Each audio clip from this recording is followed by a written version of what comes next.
Assalamualaikum warahmatullahi wabarakatuh. Perkenalkan, nama saya Nur Iftita dengan NIM 2204411454 dari kelas 3 KUI mata kuliah Jaringan Komputer, dosen pengampu Bapak Alim Surya Saruman Eskom MPD. Di sini saya akan menjelaskan mengenai topologi jaringan sebagai tugas pengganti UTS. Baiklah, topologi jaringan adalah suatu bentuk rangkaian dari struktur jaringan yang dibangun dan terdiri dari beberapa komputer yang saling berhubungan dengan menggunakan media kabel atau nirkabel. Topologi jaringan juga bisa diartikan sebagai perencanaan dalam membangun sebuah jaringan yang dimana topologi ini berfungsi untuk menggambarkan bagaimana komputer saling terhubung dengan perangkat lainnya dalam suatu ruangan. Topologi jaringan terdiri atas dua jenis, yaitu physical topologi dan logical topologi. Yang pertama, physical topologi atau topologi fisik. Nah, topologi ini merupakan pemetaan dari setiap node dan koneksinya terhadap node lain berdasarkan desain fisik dari jaringan komputer. Hal ini mencakup perangkat, kabel, lokasi, dan instalasi jaringan. Berdasarkan karakteristiknya, physical topologi terbagi menjadi 8 topologi. Yang pertama, topologi point-to-point. Topologi ini merupakan topologi yang paling sederhana karena hanya menghubungkan dua node berbeda. Point-to-point topologi terbagi menjadi dua jenis. Yang pertama itu permanen, merupakan koneksi point-to-point di mana dua buah node terkoneksi secara permanen. Yang kedua, switcher, merupakan koneksi point-to-point yang menerapkan teknologi penukaran sirkuit, sehingga koneksi antar setiap node menjadi dinamis. Nah, topologi kedua itu adalah topologi bus. Topologi bus ini menggunakan sebuah kabel untuk menghubungkan keseluruhan jaringan.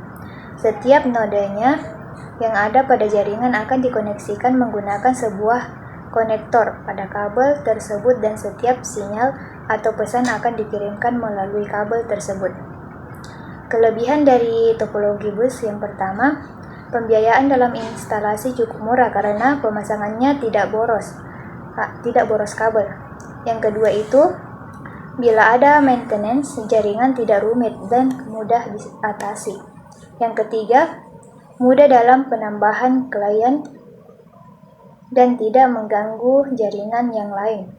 Adapun kekurangannya, yang pertama itu, jika salah satu kabel pada jaringan putus, maka akan mengganggu jaringan yang lainnya. Yang kedua, proses pengiriman dan penerimaan data yang kurang perencanaan, artinya sering terjadi tabrakan data pada saat proses pengiriman data. Yang ketiga, tidak dapat dikembangkan untuk jaringan ke depannya. Topologi selanjutnya itu adalah topologi bintang atau topologi star. Topologi ini adalah topologi yang memungkinkan setiap node pada jaringan untuk memiliki koleksi point-to-point ke hub pusat. Kelebihan dari topologi star yang pertama, kerusakan pada satu saluran hanya akan memengaruhi jaringan pada saluran tersebut dan stasiun yang terpaut. Yang kedua, tingkat keamanan termasuk tinggi. Yang ketiga, tahan terhadap lalu lintas jaringan yang sibuk. Adapun kekurangannya, yang pertama, biaya jaringan lebih mahal karena boros dalam penggunaan kabel. Yang kedua, peran hub sangat sensitif sehingga ketika terdapat masalah dengan hub, maka jaringan tersebut akan down. Yang keempat, topologi cincin atau topologi ring. Pada topologi cincin, setiap node terhubung dengan dua tetangga untuk komunikasi dan dalam bentuk cincin atau loop tertutup. Sehingga node yang berada pada topologi cincin memiliki alamat khusus yang akan digunakan untuk proses identifikasi. Kelebihan dari topologi cincin yang pertama, mudah untuk dirancang dan diimplementasikan. Yang kedua, memiliki performa yang lebih baik ketimbang topologi bus, bahkan untuk aliran data yang berat sekalipun.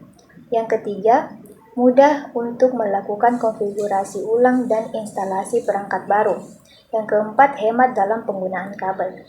Adapun kekurangannya, yang pertama itu peka kesalahan, sehingga jika terdapat gangguan di suatu node mengakibatkan terganggunya seluruh jaringan. Namun hal ini dapat diantisipasi dengan menggunakan cincin ganda atau dua ring. Yang kedua, pengembangan jaringan lebih kaku karena memindahkan, menambahkan, dan mengubah perangkat jaringan, dan mempengaruhi keseluruhan jaringan.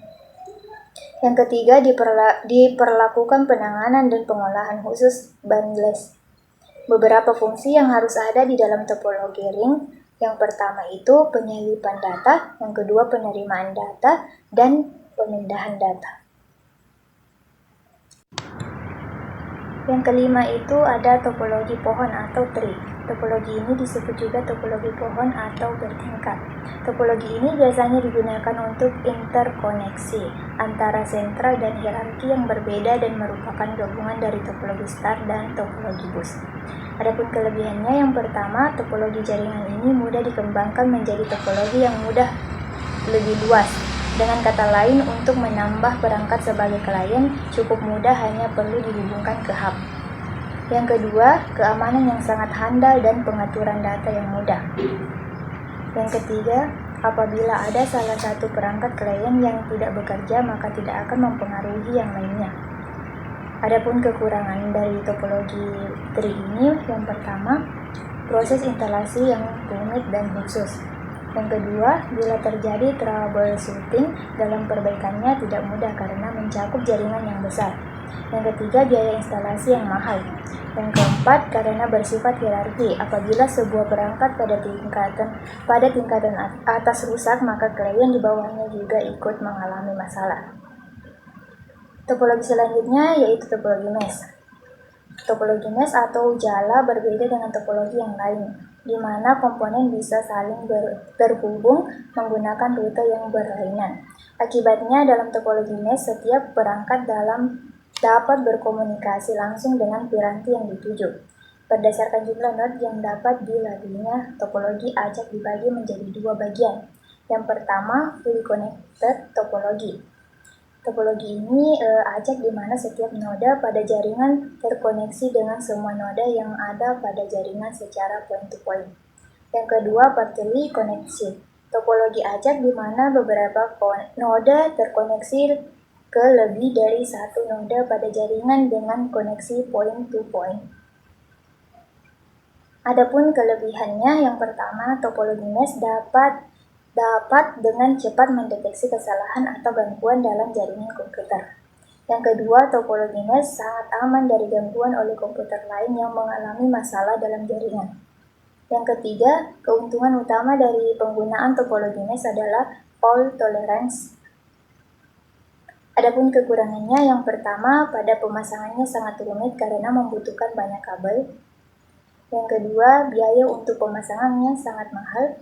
Yang ketiga, untuk tempat instalasinya pada ruangan sangat sempit dan terkesan tidak rapi. Topologi yang ketujuh ada topologi linear. Topologi ini merupakan peralihan dari topologi bus dan topologi ring.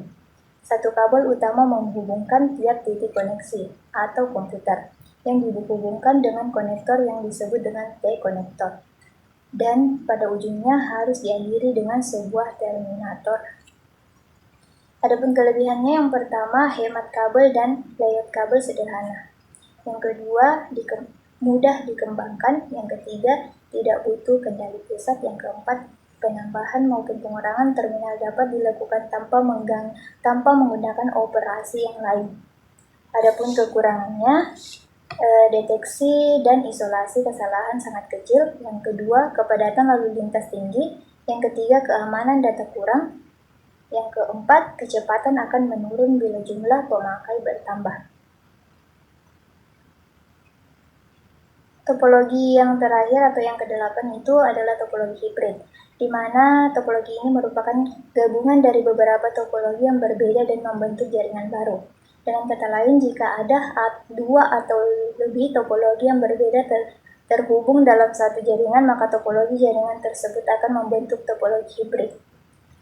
Kelebihannya, yang pertama, kecepatan transfer data pada topologi jaringan hibrid tergolong stabil.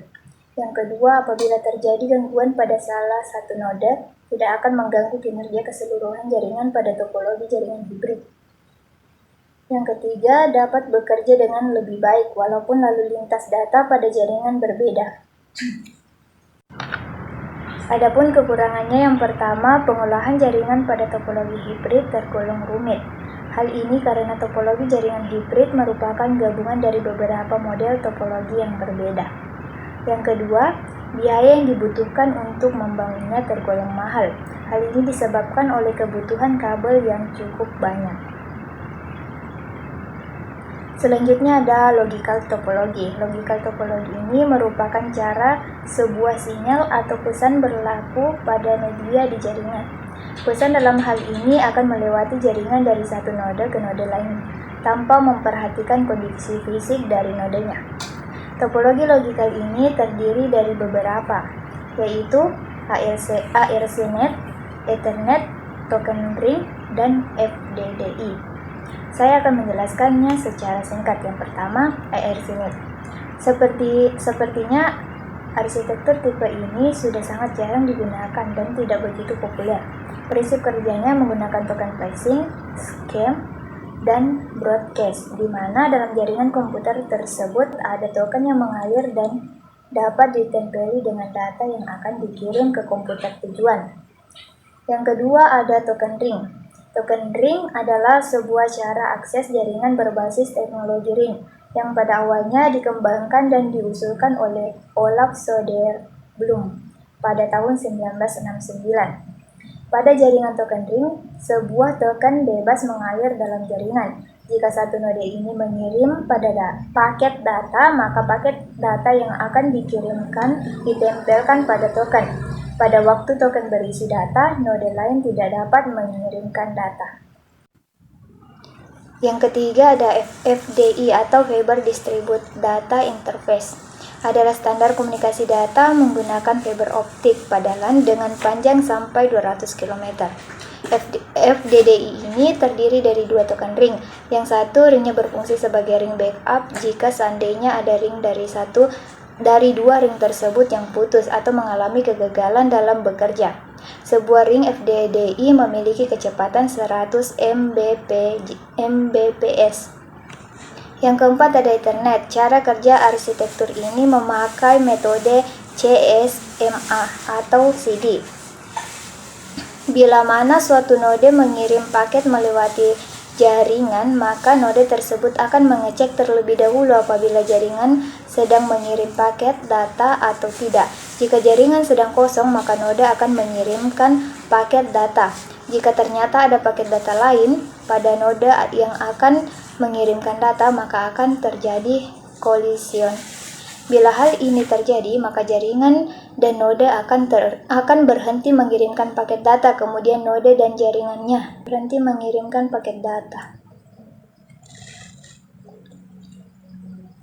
Selanjutnya ada faktor-faktor pemilihan topologi jaringan. Faktor penting yang perlu diperhatikan dalam memilih topologi jaringan agar mendapatkan hasil yang bagus adalah sebagai berikut. Yang pertama ada biaya. Yang kedua, kecepatan. Semakin cepat performa sebuah topologi, maka proses sharing data semakin baik. Yang ketiga ada lingkungan. Yang keempat, skabilitas. Menggambarkan bagaimana hasil dari topologi jaringan yang kita terapkan dalam suatu organisasi. Dan yang kelima ada konektivitas. Sekian penjelasan dari saya mengenai topologi jaringan, kurang lebihnya mohon dimaafkan. Wabillahi taufiq wal hidayah. Wassalamualaikum warahmatullahi wabarakatuh.